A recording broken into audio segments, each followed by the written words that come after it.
மறைநூல் அறிஞர், பரிசேயர் ஆகியோரின் நெறியை விட உங்கள் நெறி சிறந்திருக்கட்டும்.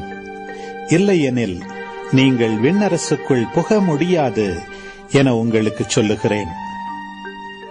கொலை செய்யாதே, கொலை செய்கிறவர் எவரும் தண்டனை தீர்ப்புக்கு ஆளாவர் என்று முற்காலத்தவருக்கு கூறப்பட்டிருப்பதை கேள்விப்பட்டிருக்கிறீர்கள். ஆனால் நான் உங்களுக்கு சொல்லுகிறேன், தம் சகோதரர் சகோதரிகளிடம் சினங்கொள்கிறவர் தண்டனை தீர்ப்புக்கு ஆளாவார். தம் சகோதரரையோ சகோதரியையோ முட்டாளே என்பவர் தலைமைச் சங்க தீர்ப்புக்கு ஆளாவார்.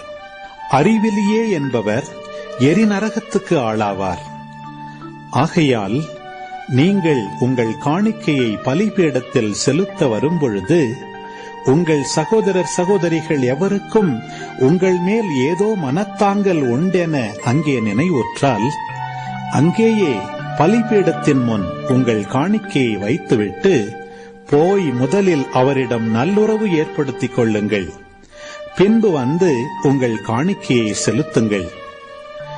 உங்கள் எதிரி உங்களை நீதிமன்றத்துக்கு கூட்டிச் செல்லும் போது வழியிலேயே அவருடன் விரைவாக உடன்பாடு செய்து கொள்ளுங்கள். இல்லையேல் உங்கள் எதிரி நடுவரிடம் உங்களை ஒப்படைப்பார். நடுவர் காவலரிடம் ஒப்படைக்க நீங்கள் சிறையில் அடைக்கப்படுவீர்கள். கடைசி காசு வரை திருப்பிச் செலுத்தாமல் அங்கிருந்து வெளியேற மாட்டீர்கள் என உறுதியாக உங்களுக்கு சொல்லுகிறேன்.